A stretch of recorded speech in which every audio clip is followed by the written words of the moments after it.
In a small town living rough, times were hard and life was tough. On the porch we'd find our peace, talking about the land of the free. Stars and stripes in the sky, blue and red lines standing high. But beneath the freedom's call lies the story of us all. A conversation with the mutts, just a whisper in our thoughts, talking about the dreams we chase in this vast American space. The roads we walk, they're cracked and dry, still we look up at the sky with hope that never dies and tears that fill our eyes.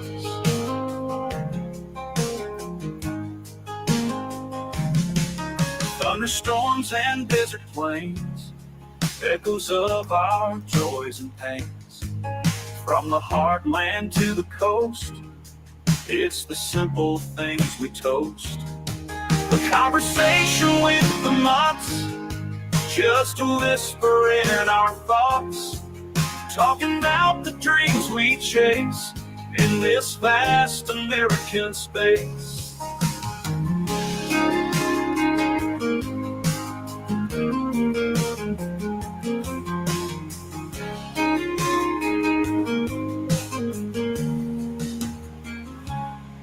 The roads we walk, they're cracked and dry, still we look up at the sky with hope that never dies and tears that fill our eyes. That vast American space.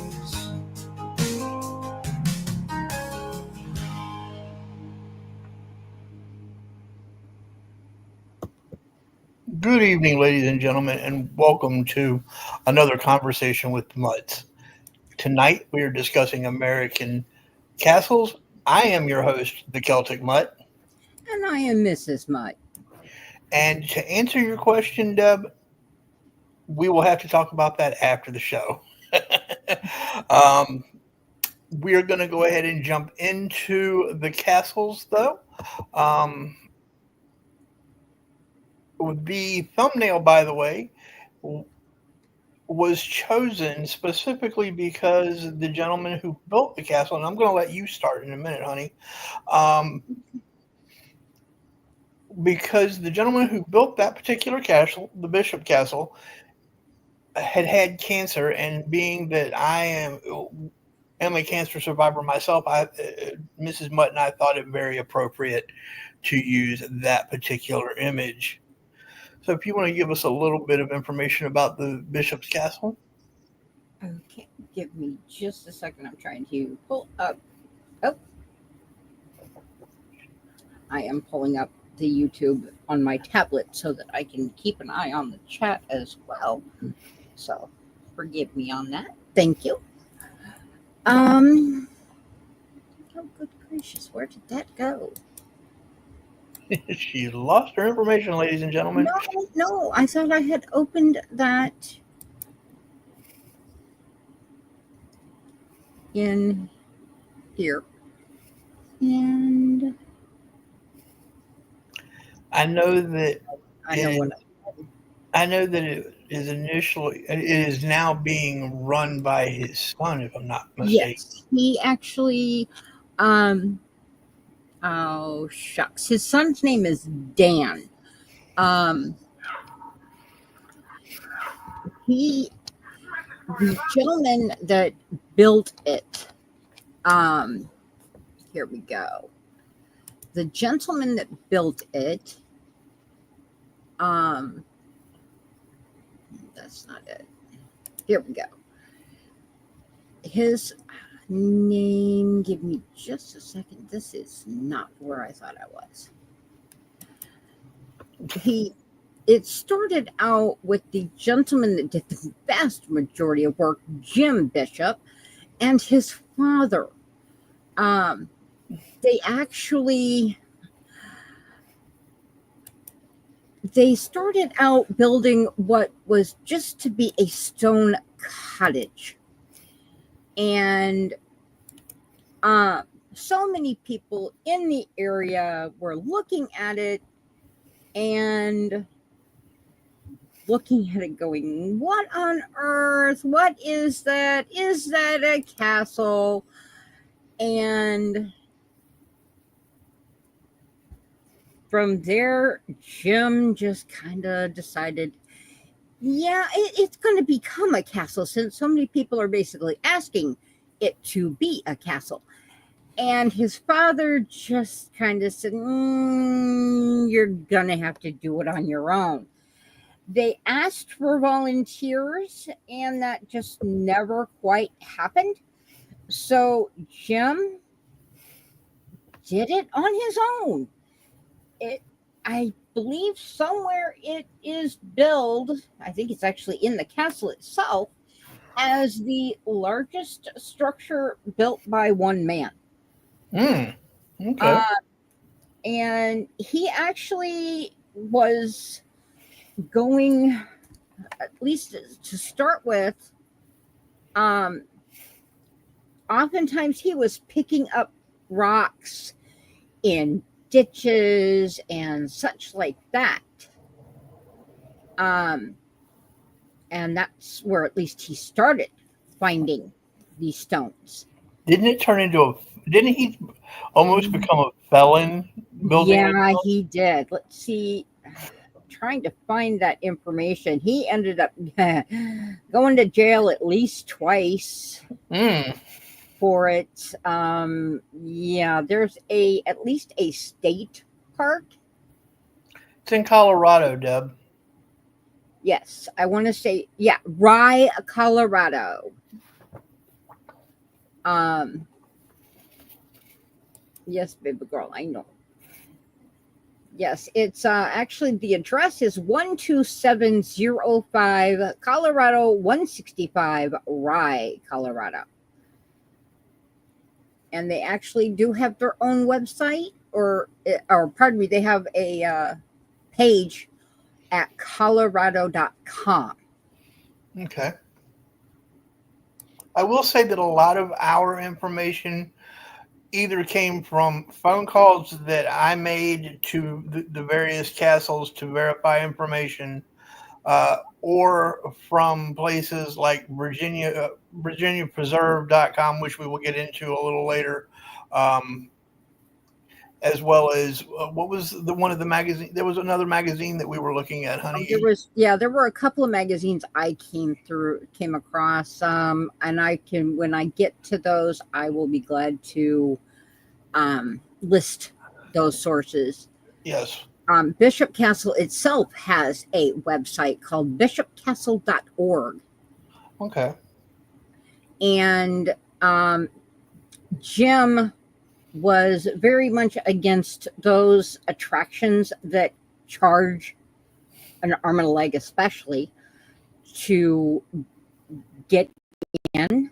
Right. So he swore that it would never charge. And you can go, as long as it's open, you can go in and it doesn't cost a penny. Yeah. I had, like I had told you, I'd seen an ad where Dan, I believe it was discussing that very fact, that the castle was open from this time to this time, and as long as it was open, you could come in and visit at your own peril. Yeah, that's another thing, is he is very much, or was, pardon me, very much a do as you want kind of a person. Right. So it is very much you do what you want, but you're responsible for your own actions. Yes. So yeah, it's very much a come do what you want. If you get hurt, because it is it's still labeled an active construction site, even though Dan does not feel comfortable continuing to build because Jim did not have plans or blueprints. He just built as he felt. So he just does maintenance on it. But it is still considered an open construction site, a working construction site. So it is, if it's labeled and signage is up, that this is an active construction site, and enter at your own risk, or however it's worded. Is there like a walkway that you can that over basically almost like a catwalk? Yes, I do believe so. Yeah, a metal metal bridge. catwalk. Yes. Can you tell us a little bit about the dragon that is attached to that? Oh, yes. Let me see. I know it's made from trays recycled from a cafeteria. Let's see if I can find where those trays came from. He was a high school dropout. And he learned welding or some sort of metal work, and he put that to good use in this. And the metal work that you see mounted on the castle, he did. So he created that dragon. And I read in this today, in fact, let me do this a different way. Forgive me, folks. I just know I have this in another area where I can much more easily. I am going to ask you a question to see if you can answer it. I've seen pictures of Bishop Castle where the dragon is actually breathing fire. How did he pull that stunt off? He used a repurposed. From some of the pictures I saw, it looked like it was a hot air balloon. Yes, it is a hot air balloon mechanism. The thing that creates the flames for the hot air balloon to heat the air to rise up. Yeah, that's exactly what that is. Okay, so so when I saw that, I wasn't mistaken. Yes, here we go. This is yes. Okay, so you got it? Yeah, this is the page that I was looking for. Yeah, the onlookers would ask, "What's that? A castle?" And that's what triggered Jim to go ahead and change that cottage into a castle. And let's see it. Like I said, I know. Oh, here we go. This is where we talk about the rocks. He didn't have much money, so the castle walls were built from rocks that he took from nearby road ditches and creek beds. He viewed this as a public service. And that opinion was not shared by everybody, especially not the Bureau of Land Management. Oh, I'm which sure. led to the second dominant narrative of Bishop Castle. Jim battled with authority and rules. And our rules that, at least to him, didn't make any sense. He sounds like my kind of guy. I'm not even going to lie. He had a cantankerous side and engaged in an ongoing feud, not only with the Bureau of Land Management, which they abbreviate as BLM here. So forgive me if I read it off that way, but also with the IRS, the Department of Transportation, the county commissioners, zoning officials, the Colorado Chamber of Commerce, local courts and law enforcement, and basically anyone connected with the government and bureaucracy. Hi, baby girl. Um, and it says things got really weird too, because like you said, he was a cancer warrior, Yes. and you know, as we all know, unfortunately, that means that you do go through a lot. Hmm. Well, things got really weird in the early 2000s when Jim's hello, baby girl. People should be free to do. Yes, baby. Sorry, I'm getting kisses while I'm trying to do this. People should be free to do what they want. Ethos. Um, this opened the castle to a series of quote drug fueled raves. And this was also a time where Jim was being treated for cancer, and people thought that he was dead, even though he wasn't. Um, So they were using his place to throw raves and that sort of thing? well, between that and he has a friend, there was a friend of the family that tried, I know, baby, I know, that tried to turn the castle into the headquarters for an esoteric religious cult. Thank God the friend was unsuccessful. Good. I'm glad it was Yeah. unsuccessful. The raves were outlawed, and Jim was arrested at least twice, but always came back and continued building. Um, Good for him. yeah. Oh, so what? What a castle it is! The more fantastical than practical, it's nevertheless built to last. The walls are anchored a dozen feet deep into mountain bedrock. He anchored the. Wow, I didn't know that. He anchored Yeah, ow. the walls into the bedrock. Wow. Yeah, uh, it's anchored 12 feet deep into mountain bedrock. That ain't going nowhere. He's surrounded by mountains. He's not Um, going nowhere. that tower that I was telling you about, Yep. it soars 16 stories high. And folks, the only reason he stopped building at that point was because his DIY equipment wouldn't let him go any higher. Mm. Ow. Practical. Practicality does play into it sometimes. Yes. Darn it. I love you, Trent. I really do. But you're not making this easy on Mama. Stealing tree. How are you? Hey, Stealing Tree. Honey, that's my thumb. I'm sorry.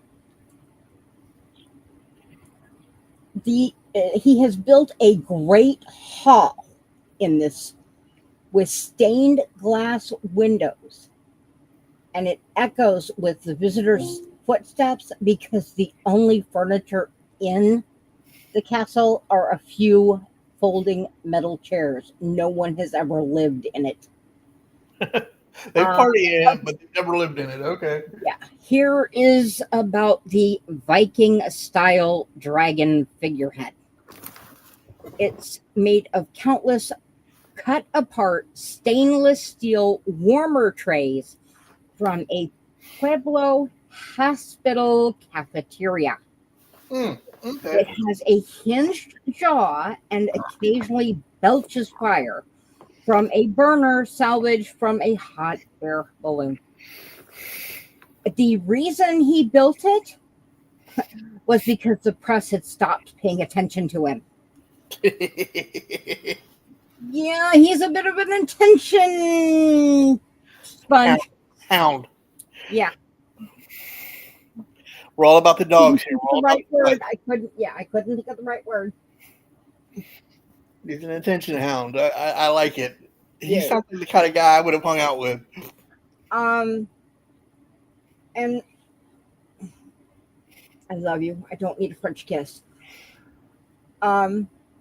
this is that other I was telling you about. He has actually built a wireframe geodesic dome. Yeah, you For told me about. anyone who doesn't know what that is, because I actually didn't know that word, I had to look it up. If anyone is familiar with those domes that everyone is camping in of late, where like especially out in Arizona, that's a big thing right now, as far as I know, it still is anyway. Um, those are geodesic domes where they look like they're essentially like triangles all connected together, making this dome. Or they also look like the old-fashioned jungle gyms in the schoolyards that kids play on. Yeah, the geodesic jungle gym that we used to play on. Right, that's a geodesic dome. It has never been enclosed, but he planned to encase it in mirrors so that after dark, yes, baby, so that after dark, it would um, reflect the mountain moonlight and create a flashing beacon.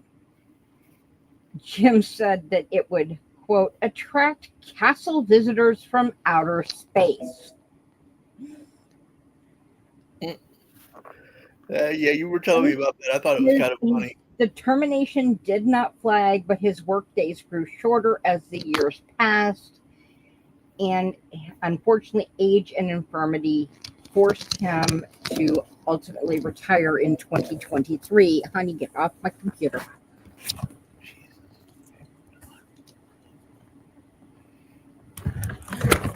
Mm. She just went right over the top. So I'm sorry.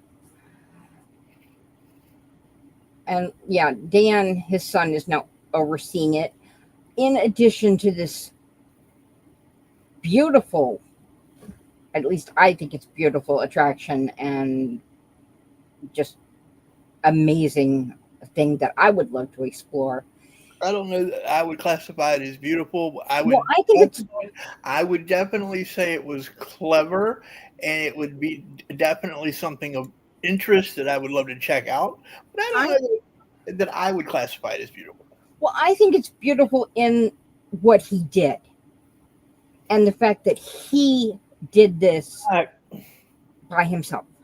Yeah, no, that's fantastic. There is also a. I'm sorry. Go ahead. No, I said I agree with you on that. Yeah.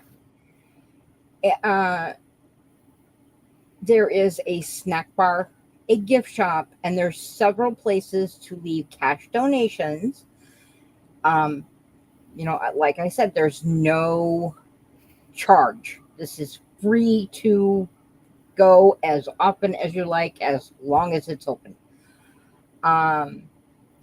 And there are always cars parked along the shoulder of Colorado 165. Right. Jim hated, this is what I was saying, Jim hated attractions that charged a lot of money.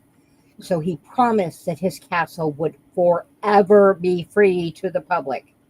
Right. Especially since it was the public that originally had the idea for a castle. He also hated being told what he could and could not do. So he vowed never to tell castle visitors how they should act. The castle remains an open construction site, and signs warn that it is private property and that visitors are responsible for their own safety. Unhindered, though, tourists police themselves.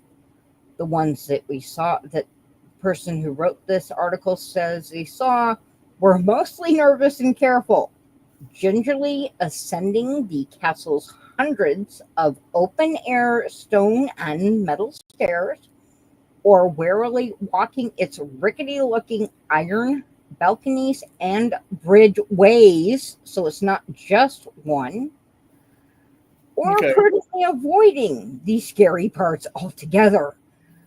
You could fall 100 feet to your death at Bishop Castle, But as far as is known, no one ever has. That's good. Well, since you brought that up, I'd like to bring up one that I think a lot of people. You're talking about people could fall to their deaths. I think that's a great segue for me to jump into one that I know one of our favorite listeners was talking to me about Mhm. earlier this week, and that happens to be the Winchester House. Oh, yes, that is one that's always fascinated me. Yeah, the Winchester House, I will grant you, is definitely something of a unique structure.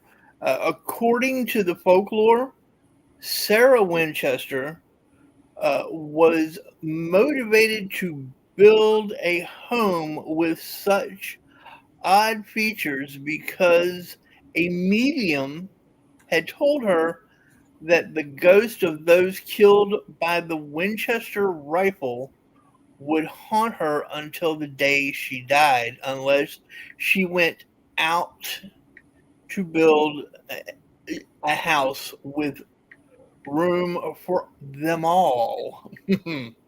The mansion, which is now 24,000 square feet, started out as a modern 8-room farmhouse. Okay, it simply started out as an 8-room farmhouse, and it now has 160 rooms.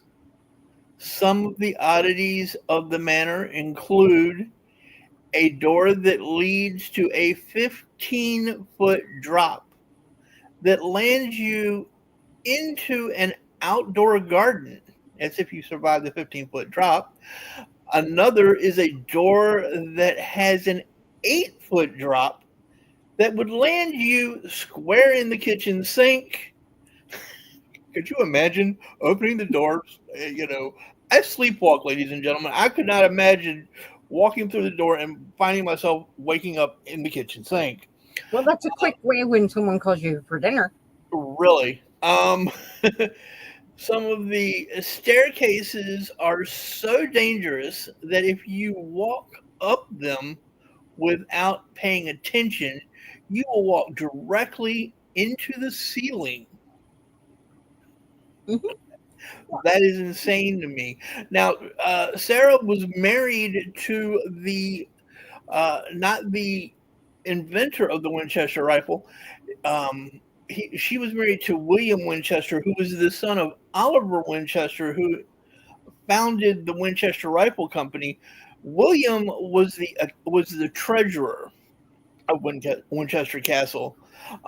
And like I said, she had been so terrified by this medium that upon his passing, she began just building random houses, random rooms, hallways, doors that led into brick walls, just all sorts of crazy, windows that if you open the curtain, you're looking out onto a brick wall.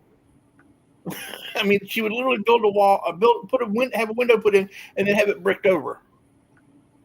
It, it, it, it's insane. Did you say that? Why did she have to continue building it? She became, because she was terrified that if she stopped, the ghost would then take over the house.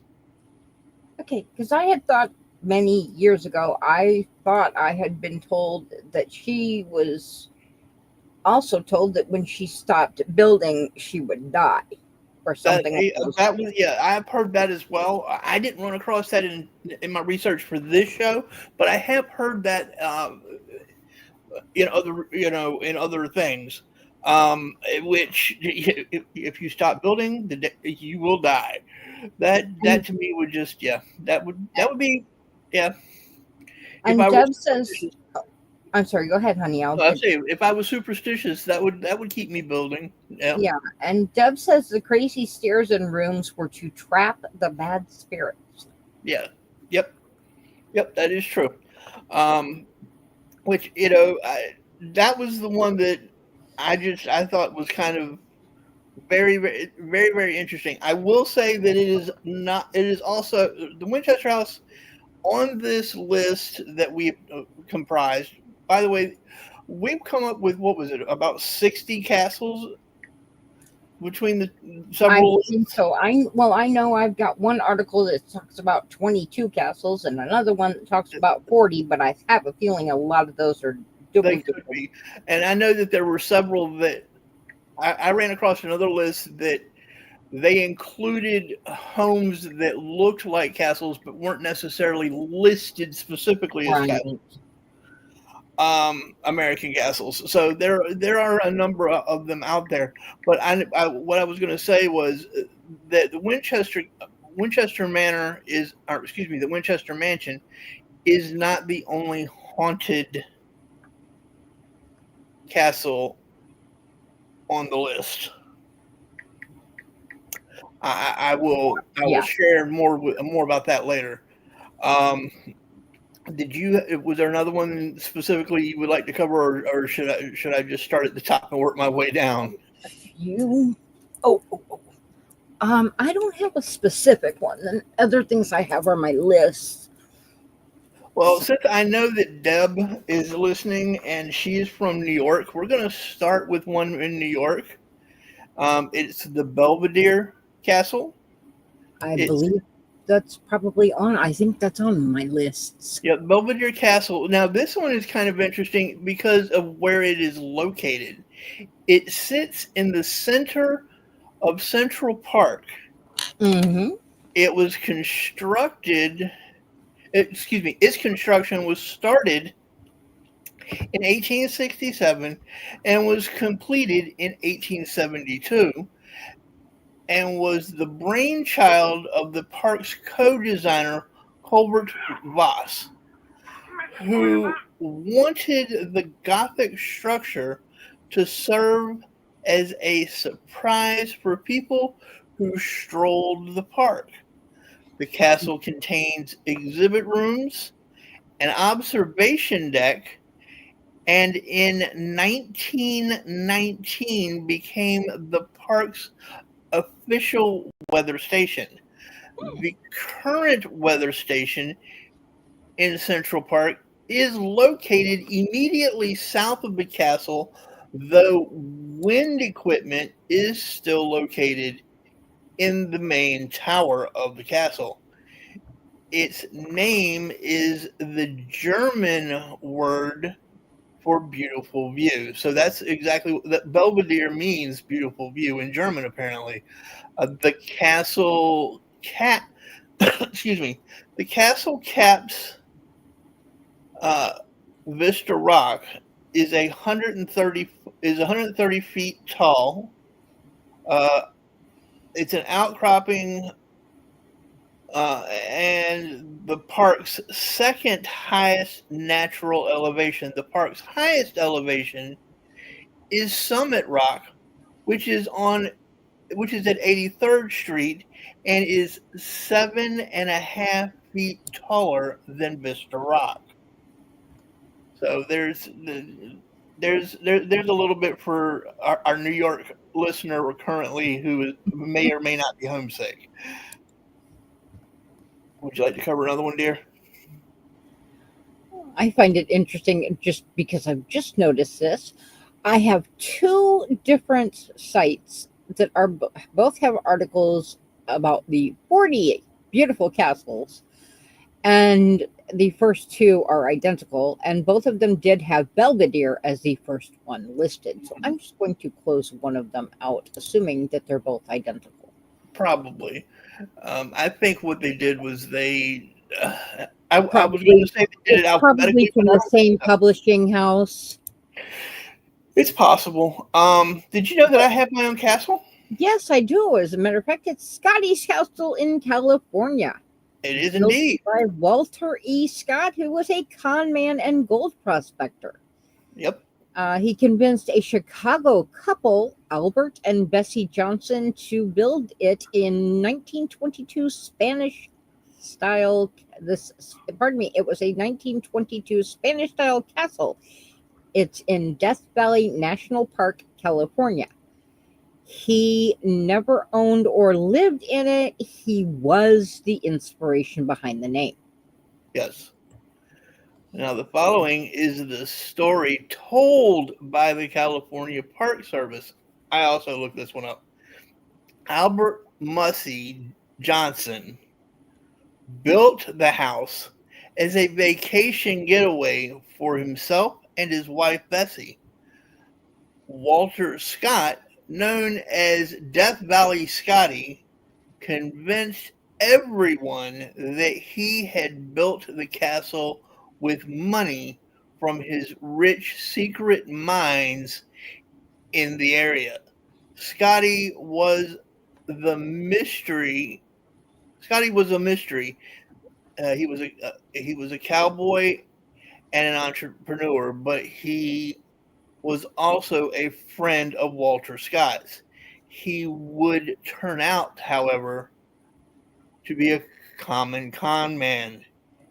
In a nutshell, the story of Scotty's Castle, a Spanish revival villa that started construction in Death Valley in the 1920s and was built on a bold-faced scam. The mansion has been largely closed to the public since a storm in 2015. And the evidence that it was a scam was not even the swimming pool had been finished. A hole was dug, but the pool was never finished, which I found kind of interesting. Yeah. And so, remember I had told you that there was another haunted castle listed on the list that I have? Mm-hmm. It's in Hawaii. Mm. And yes, ladies and gentlemen, I called Hawaii for my very first time ever to verify some of this information. So I went to great lengths to make sure that this information is official, is what I'm trying to say. Lolani Palace is the name of it.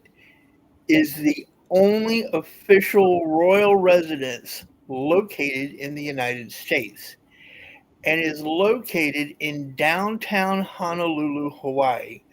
The island's last two monarchs lived in it from 1882 to 1893, but it later fell into disrepair and was left Renovated and reopened in 1978. Well, yeah, but that wasn't what I was. It's not where I was going, but okay. Okay. I'm sorry. No problem. I don't think that honey, I think it's Iolani. Iolani? Okay. Yeah, I think that's Iolani. Okay.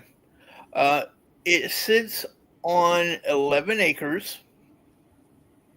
It has 104 rooms, including alcoves. In fact, I spoke with the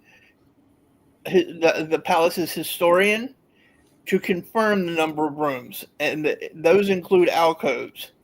It does in fact sit on 4 stories, and it is uniquely Kailakua in style, inspired by European architecture. The cornerstone for the palace was laid on December 31st, 1879, with full Masonic rites, and construction was completed in 1882. In 1825, a mausoleum of coral block was constructed to house the remains of Kamehameha II and his queen, both of whom died in London of the measles while on a journey to England. And yes, Is that King Kamehameha out in front in the golden statue on the pedestal? I did not ask that question. I don't know. I would presume possibly, but I don't want to say for sure because I'm not 100% sure. I Okay, didn't. I see a picture of it in the article I've got. So Okay, I did not. I didn't see in the article that I had, so I didn't think to ask that. Um, Again, when I spoke to her, I did not know that existed, so I didn't even think to check to ask for it. And yes, ladies and gentlemen, the palace is believed by some to be haunted after a failed attempt by Hawaiian royalists to restore Queen Leilua Kelani to power in 1895. The Queen was arrested by the U.S. government and forced to abdicate her throne. She then endured a public trial in which she was convicted and later sentenced to imprisonment in an upstairs bedroom of the palace for nearly 8 months. And again, all of that right there has been confirmed to have actually been true. Hmm. Yeah, she ended up spending 8 months. Now you got to imagine that. I'm sure it wasn't just a 12 by 12 room. I'm sure it was a suite of rooms. So she was probably very much a bird in a gilded cage. Would be yeah, my would be what I would imagine. But to spend 8 months, looking at essentially the same four walls. Yeah, yeah, because you were trying to re recapture your throne. yeah recapture your throne. Yeah, that's got to be rough. Um, Hold on a minute. Now the next two that I have are here in Virginia. Oh, okay. Are here in Virginia, and they are actually somewhat tied to one another. Um, Bacon's Castle is kind of interesting, and that's going to be the one I cover first. It is the oldest brick dwelling in North America and was built for Arthur Allen and his family in 1665. It sits on 40 acres and earned the moniker Bacon's Castle in 1676 when several of Nathaniel Bacon's men occupied the home for 4 months during the uprising known as Bacon's Rebellion. Um, excuse me. The castle has a 17th century garden that has been restored by the Garden Club of Virginia. The information that I originally read said that they were still maintaining it. That is not true. They actually have their own gardeners that maintain it now there at Bacon's Castle. But the Virginia Garden Club did do the initial restoration. Um, it also has an 1820s smokehouse as well as an 1830s slave dwelling, along with a barn that dates back to the 1700s. Bacon's Castle sits at 9,000 square feet. Contrary to popular folklore, Bacon never actually lived in or even visited Bacon's Castle. So it was just because his men were there. Yes. And the only reason that it was classified as a castle was that was the term they used when a home had been fortified. Well, look at what is it? The governor's castle, isn't it? The governor's palace. Governor's palace. Yes. Yes, by Lord Dunmore in Williamsburg. Yep. I thought about that actually when I read that. But Bacon's castle actually has 14 rooms. And here's where the interesting ties come in. Elizabeth Allen, after her husband passed away, married Arthur Smith. Now, you say, who is Arthur Smith? That leads us into the next castle, which is Windsor Castle in Smithfield, Virginia. The plantation itself dates to a land grant of 1,450 acres by the King of England to Arthur Smith. So basically, well, actually, it was Arthur Smith. She married Arthur Smith II. So she married the son of the man who initially built Windsor Castle. The like I said, the plantation was granted on a land grant of 1,450 acres by the King of England. Arthur Smith I was an indentured servant, and in 1637 was when the land grant was given to him. Arthur Smith's grandson, Arthur Smith the fourth, established the town of Smithfield in 1750. For those of you who were wondering, yes, that is where Smithfield hams began. He was actually living in Bacon's castle. Rather, his brother and nephew were living in the house at the time. Basically, after he left Windsor Castle and moved into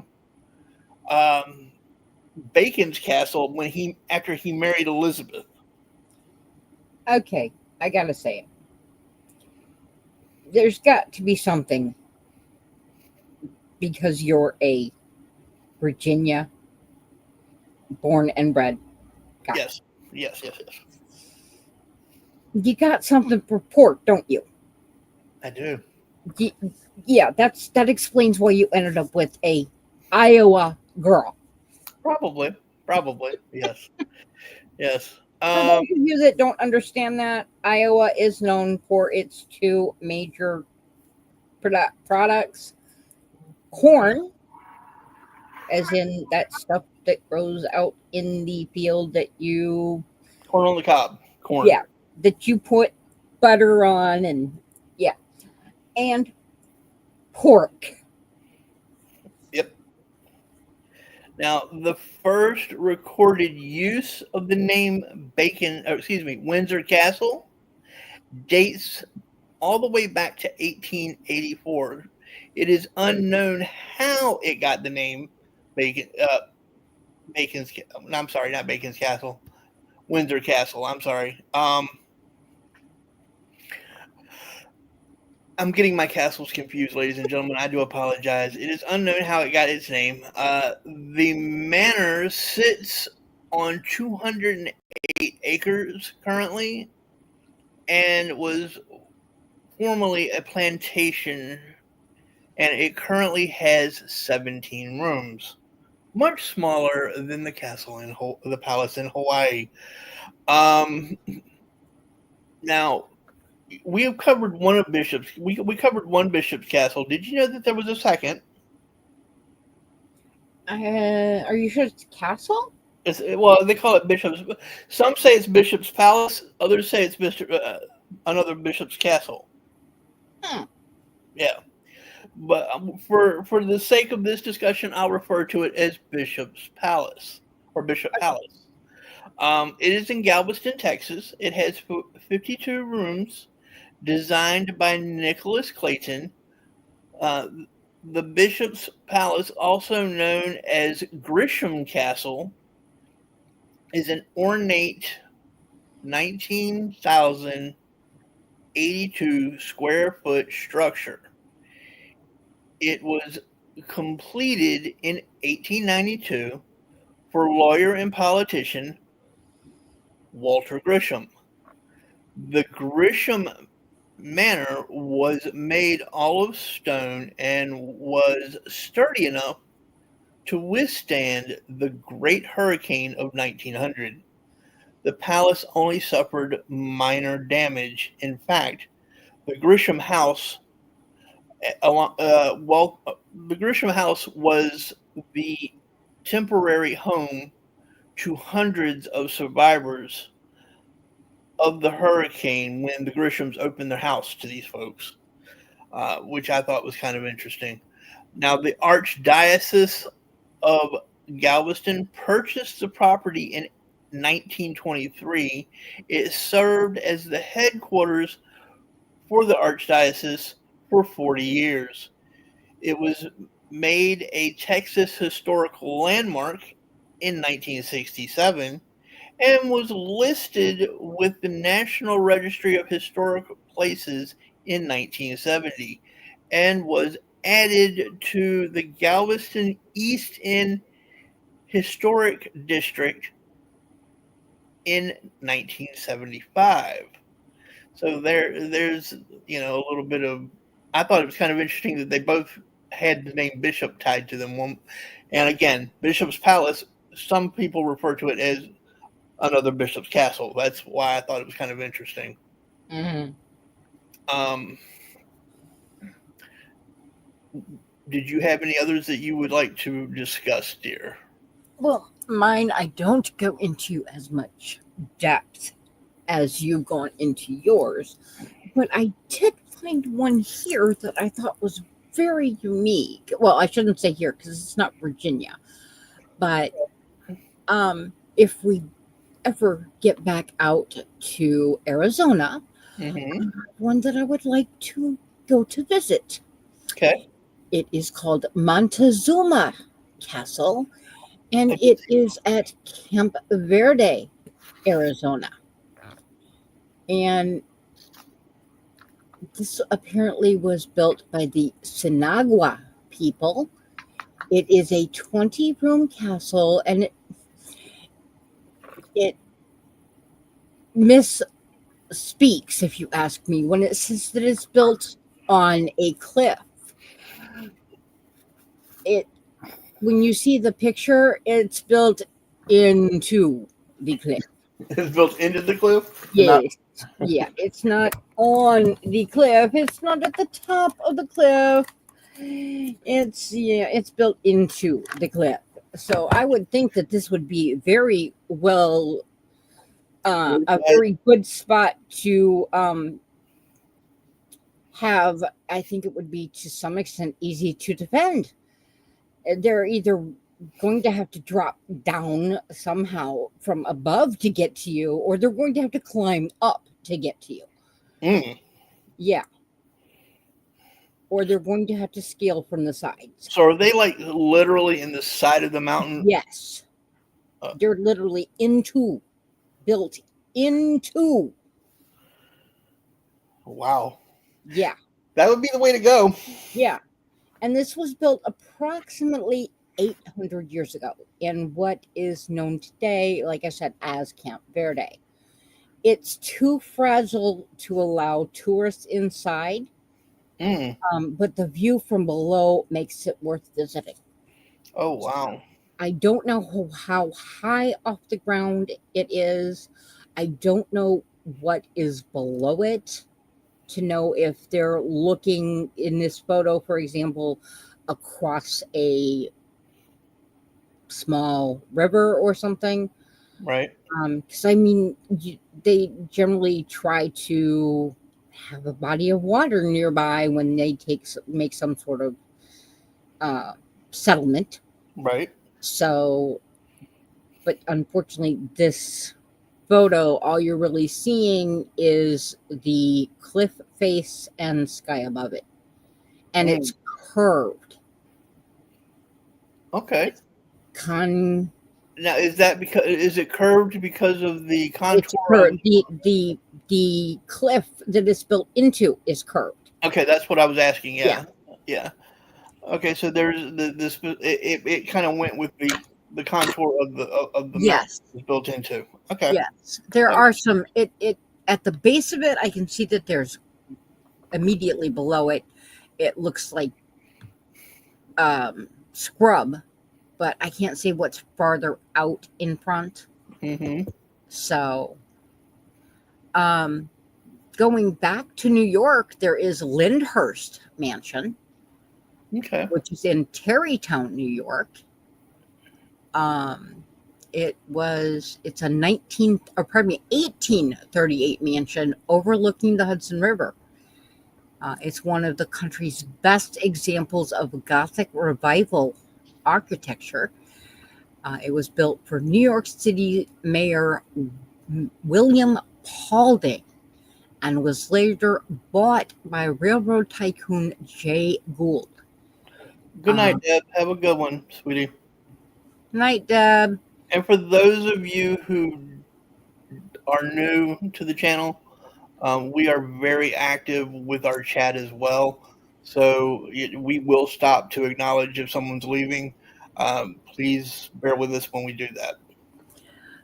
Today it serves as a museum and wedding venue, and it was also a filming location for The Gilded Age on HBO, if anyone happens to remember that show. No, I don't remember The Gilded Age. I don't either. Another one here in New York, and this one is beautiful. It's on the water, literally, is Bolt Castle. Boldt. Bolt. Okay. In 1900, the owner of New York's Waldorf Astoria Hotel, George C. Bolt, built this 120-room castle for his wife Louise on an island in the St. Lawrence River in Alexandria, New York. Okay. Unfortunately, Louise died a few months before it was completed. So George stopped construction. He was just heartbroken. And it was left vacant for 73 years. That then Thousand Islands Bridge Authority restored it and opened it in 1977. Okay. The next one I have here is one I'm sure you're familiar with, just because, for lack of a better way to put it, it's right up the road, my love. Smithsonian Institute building. The Smithsonian Institute castle. Yeah. They classify that as a castle, do they? Yeah, I can see it. There's a castle on this list. I can see it. It kind of does. I mean, if you see pictures of it, yeah, it does look. I've heard it called the castle, right? When people are referring to it. Mm-hmm. This is located near the center of the National Mall in Washington, D.C. It is the Norman-style structure. It was made from real sandstone in 1855 and served as the home and office of Joseph Henry. He was the first secretary of the Smithsonian. Okay. Today, it serves as the visitor center for the entire Smithsonian Institute. And I can definitely see why they call it the castle. Nice. I don't know that I've ever seen pictures of it. I have wanted to see it, and I would love to visit it, but I don't know that I had ever seen pictures. I can definitely see why it's referred to as the castle. I got you. I will say, and I was remiss if I didn't mention. I'd be remiss if I didn't mention this. Going back to a couple of the castles that I covered a little bit ago, both Bacon's Castle and the Windsor Castle, which are only about 20 to 25 minutes apart, are on the Virginia Registry. They're also on the National Registry, I believe, for historic places. I know that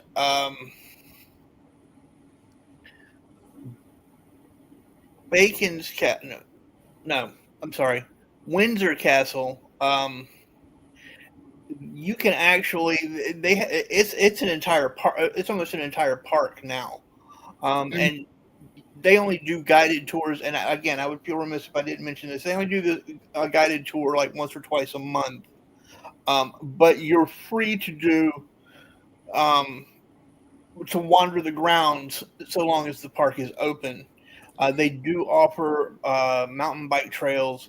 They also have kayaking, kayaks that you can rent as well because it is right on the Pagan River, I believe it is. Didn't she say that when they're open for those guided tours that they're free? Yes, yes, they are. That would be amazing. That would be amazing. I believe they are. I know that they do. They also do other parts of historic Smithfield as well. They do walking. They do a walking tour of other parts of the surrounding area. If it's not free, I know that the both Windsor and I believe Bacon as well. If I know one of them was free. I think it's free to wander the park, but I think that there is a charge. I know she said to wander the grounds was free, but I thought she said that when they're open and offer the tours, the guided tours, I thought she said those were free as well. I don't know, but I do know that I saw a listing for like $15, which is, I mean, relatively inexpensive. Yeah. So you said that was in Smithfield? Yep, that's in Smithfield. Correct me if I'm wrong. That has the interestingly decorated pigs throughout. Correct. Okay, we definitely got to go to Smithfield because I would love to see this. Yep. And I still want to get the pictures of the pigs. Absolutely. Well, I mean, why not? We're doing the mermaids here in our section of the country. Yes. And Smithfield is really not that far. Right. So, we can definitely we can make that happen. But yeah, I would feel horrible if I had not mentioned that. You can go to virginiapreservation.com and or preservevirginia.com. I'm sorry, it's preservevirginia.com. Let me double check that. Yep. preserveva.com or Bacon's Castle. And I will say that both the Bacon's Castle people were very helpful with information with the Windsor Castle and vice versa. So they do work somewhat in tandem as far as with information is concerned. They were both extremely helpful with getting information because there was some confusion I had. Again, some of this came from Wikipedia and I wanted it clarified. So we were able to get that cleared up. So if you are ever in the area, please feel free to check out both Bacon's Castle and Windsor Castle. Not to be confused with the 1,000-room castle in England. Yeah, we're not talking about going across the pond here, folks. No. We're not talking about going across the pond at all. That was one of the other issues I had was I was constantly running into that castle. Yeah. Don't forget, you can go see London Bridge in Arizona. It's true.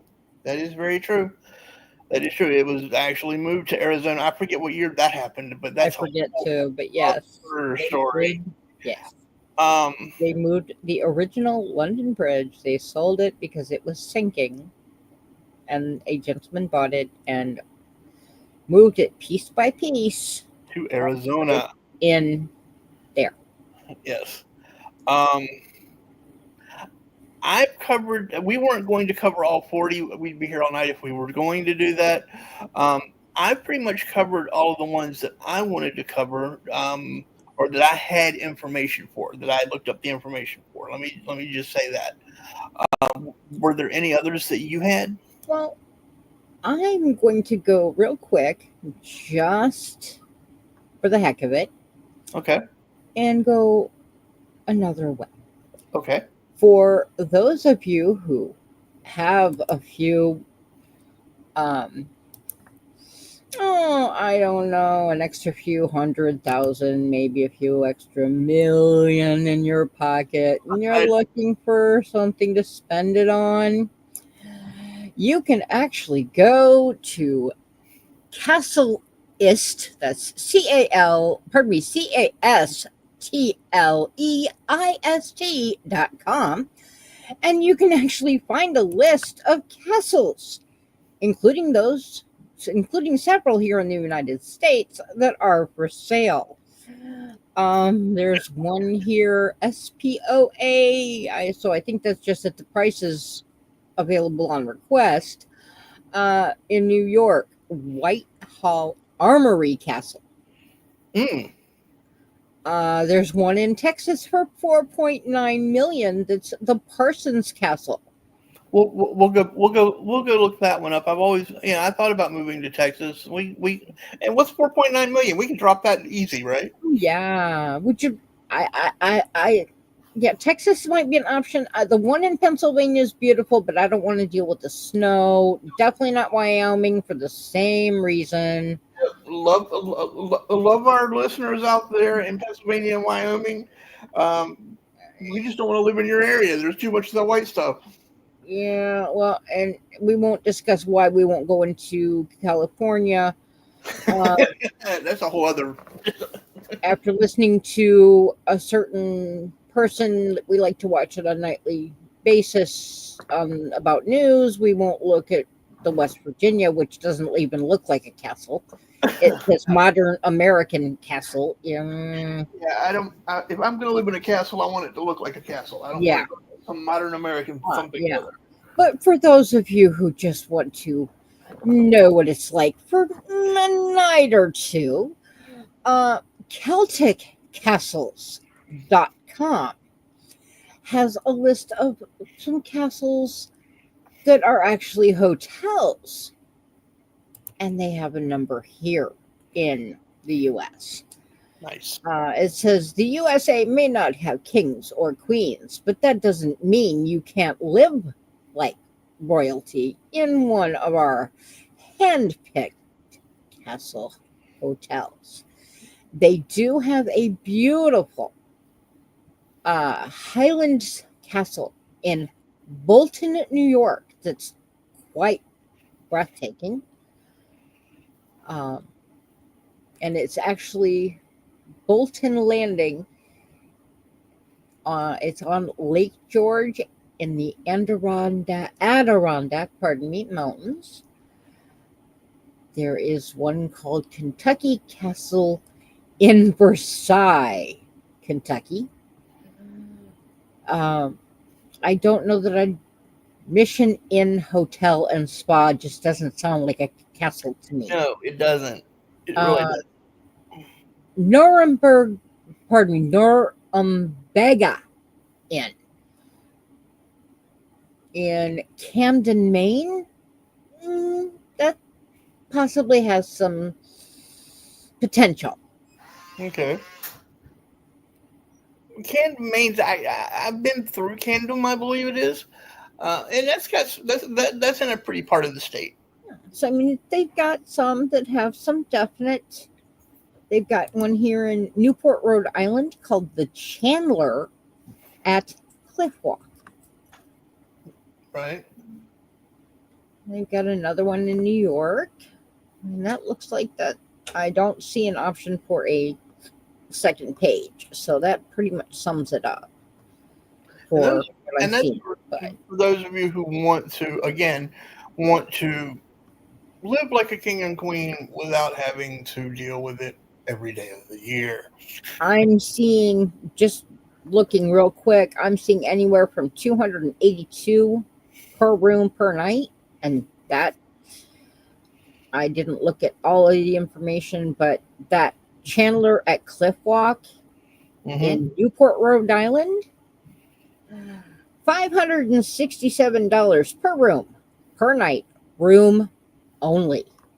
A room only? Yeah. Oh no. Yeah, a lot of these now. The Nuremberg Yeah, is the bed and breakfast, and that's $304 per night. that's not bad for bed and breakfast for B&B. But like the Kentucky Castle is again room only, and that's $292. Mm-hmm. That Highlands Castle that I said was just beautiful. Mm-hmm. Yeah, we're saving for a few years for a night there. $2,447 per room for 2 nights. Room Oh, only. oh no, I'm not either. Now, the guests can enjoy swimming, boating, kayaking, hiking, golf, tennis, horse riding, and diving. But again, the price is for the room only. So Mm. if you're wanting to get involved with any of that, you're paying extra. Yeah, no, I'm good. It does have a dining area, terrace, and kitchen. Mm. Well, that sounds like high living, and but not really anything I'm interested in. I do have a question for you though. Yes, What are we going to cover next week? I'm so glad you asked. As I was doing the research for this, something caught my eye and I checked it out. And I thought it might be interesting, especially with the summer coming up. And Easter right around the corner. well, Easter, we're going to be after Easter, so it's not going to apply then, but it will apply, might come in handy for some of our listeners with Memorial Day coming up in May Mm-hmm. and 4th of July and all those summer vacations. Right. And it is the most dangerous roadways in the country. I can think of a few. We're looking at interstates and highways. Yeah, I can think of a few. Yeah, Yep, I know one right off the top of my head, and it's not far.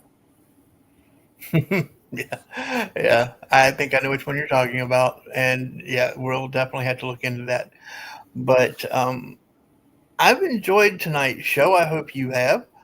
I Um, definitely have, and I hope our listeners and viewers, our audience, there we go, has as well.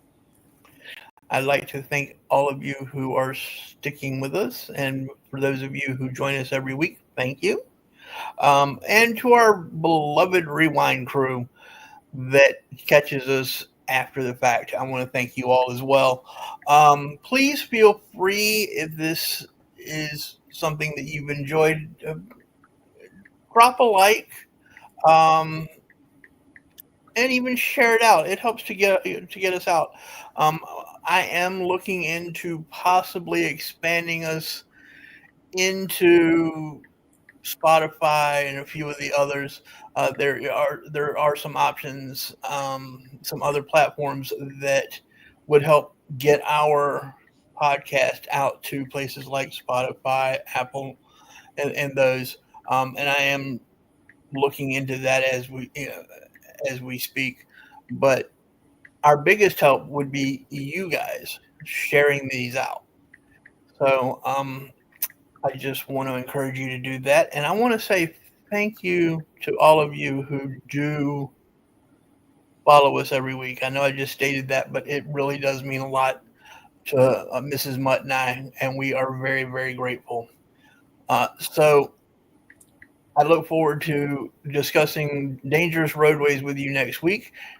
And as always, I am going to give the last word to Mrs. Mutt.